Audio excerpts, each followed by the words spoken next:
I'm actually quite impressed and happy to see the size of the crowd we have out here physically today. We have been limited this year by the double whammy of our normal event approval process, coupled with an election cycle, which just raised the bar a little bit higher on all of that. So I know we might well have had more people physically here this year. It'll be, it is what it is for this year. We'll get back to where we need to be in years forward. But I'm very happy to see us having made some arrangements here to test out technology and use it to our good favor. And we'll no doubt get some feedback from all the folks that are out there online who have a chance to see how this works. We'll get some feedback, learn some lessons, and keep on using technology to our own advantage. I am pretty humbled and excited to be leader of our branch. I continue to believe that it is important for many reasons, and I think I'll save some of those for a bit of a summation at the end, and I'll throw open questions, I think, for the end as well. Right now, I think I'll just step through a few words of welcome. The only thing I really want to say at the start is I think there's a bunch of work for us to do together, and as branch leader, I hesitate to lay out priorities, but maybe I'll just give you some themes, because I've got no shortage of priorities with the various hats that I have to wear right now. The good news is most of them actually, the things that have to be done are connected up between being branch leader and COSIM and a commander of a line of network operations work and cyber work. The first theme, I would say, is people. And that's what the branch is about. And there'll be a test question at the end. What is the branch? We always ask each other and ask ourselves, but it is about people. So one of the things I'm going to put some time and effort into is looking at the health of our current trades and occupations, and where we might be going with some new trades and occupations. And there's some work to be done there. And we have occupational advisors, and we have a current state of recruiting, and we have current numbers, and we'll see some of that through the morning. I'm looking forward to the updates myself, but I do know we've got there's work to be done, and I'm just not convinced that we've got folks up at the higher level who are tying all of that together to figure out how we can do better. Because across our functional areas and the capabilities we represent, we need more people than we got, and we should be growing as we go forward, and there's a challenge in there. And I'll see what I can do, at least from a branch leader perspective, to bring some influence and some sway to CMP, our military personnel folks, and see what we can do. No promises there, but certainly there'll be no shortage of interest on my part in helping that get better. We'll have the Colonel-Commandant up here shortly, Brigadier-General Bill, to talk about a few things. But again, under the heading of people, there's looking after our people, and there's looking after our people in different ways. One is, things like we accomplish with commendations and recognition, and so we'll hear a bit about that today as well. I think that's important, but we also have many veterans, older veterans, and we have newer veterans, and we have people in distress, and so we'll hear about some of that work as well. The branch is about looking after our people, and we've got some work to do there to make sure we don't lose touch with folks that have done all the hard yards, and they may not be serving anymore, but they're still members of this branch. Second theme is authority, responsibility, accountability for our business, especially our joint business. Now, some of you up in various lanes in Ottawa, different organizations, may be aware of some of the discussions that are ongoing in this area. And I won't say that I've got the answer yet. I'm just saying that I know we have work to do here as well. There's my own role as kind of the senior signaler. It's a strategic Canadian Forces J6, which has a whole bunch of informal ARA responsibilities and accountabilities behind it, but nothing written down. So I think we have to fix that, and not just because I want to know what I'm supposed to do, but because the business we're in actually could benefit from a lot more unity of thought, purpose, and action. And it's not lined up perfectly right now.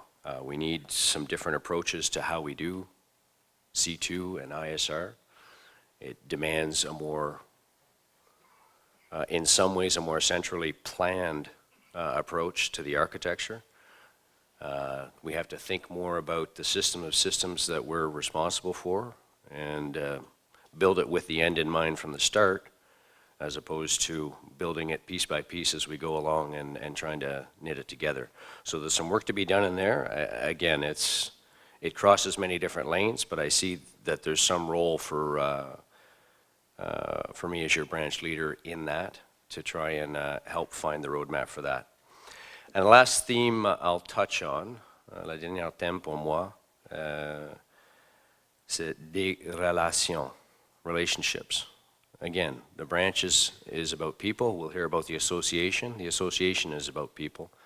It is about associating and how we connect. But it's more than the crowd we have here in the room. It's more than our Army and our Air Force folks that are nominally and explicitly part of the branch. My IM Group Chief is here with me, Chief Petty Officer Denis, a NAVCOM from the Navy, and I remain convinced that we're missing something by not having broader connections to the Navy and also to some other strategic partners as well.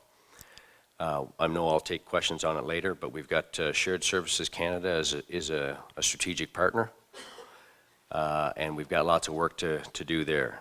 We've got Communication Security Establishment as a strategic partner in the things that we do in both SIGINT and in cyber as we move forward.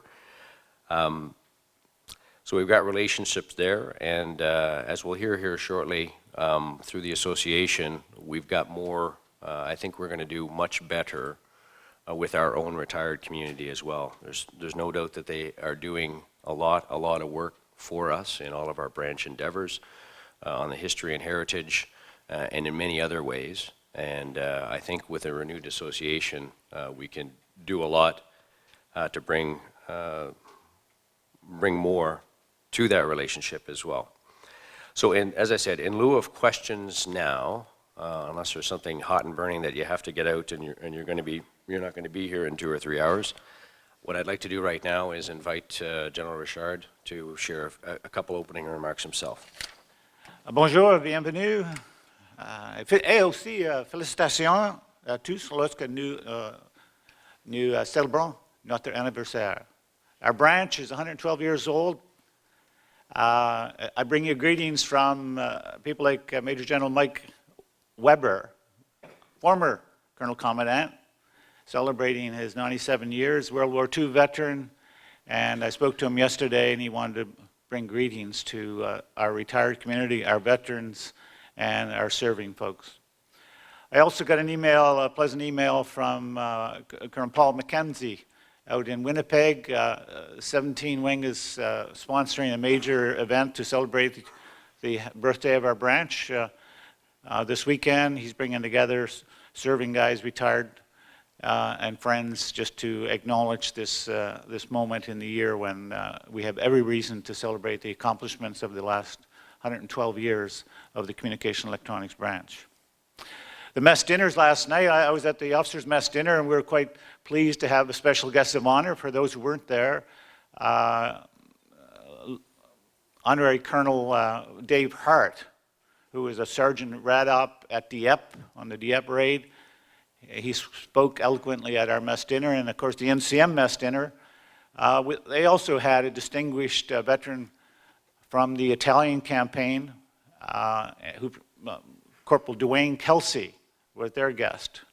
So it was interesting to bring that heritage to our annual celebrations and to our mess dinners. So it was a great event, I'm sure, in both of the messes. Later on this morning, I'm going to be joined by some of my colleagues and talk to you about where we're going and bringing this community together. I'm very pleased to see this week that we've included not only the serving folks, but the retired community, veterans, and they are participating across the country via the accessing this briefing via the internet, and of course the serving members, reservists. I was recently in the Maritimes, spoke to a number of the reserve units, and they will be joining us as well through the DLN. So it's one of the reasons why we're so, as Major Coleman explained, why we're tied to the mic and we can't wander about. General Loos was quite good. I was surprised he didn't wander around. It's a little bit of a challenge for all of us. So the objective of this morning is to bring you some great information. We have a number of retired members in the audience. I'm particularly pleased to see the President of Jan, the President of the Signers Club, join us. Do you want to stand up, Jan?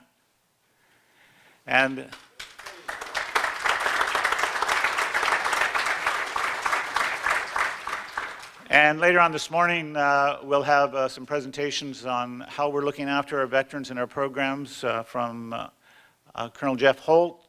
Colonel Steve Saunier is going to talk to us a little bit about what we're doing in Heritage and some of the exciting plans we get together to bring this community together. And my favorite major in Kingston, Eric Essler, is going to talk about CMCEN, our communications and electronics network, and how we're tying people together using a bit of technology across the country. So just some opening remarks. Again, welcome, and thank you very much for being so inclusive, bringing all of this CNE family together in a tremendous day of celebration. Thank you.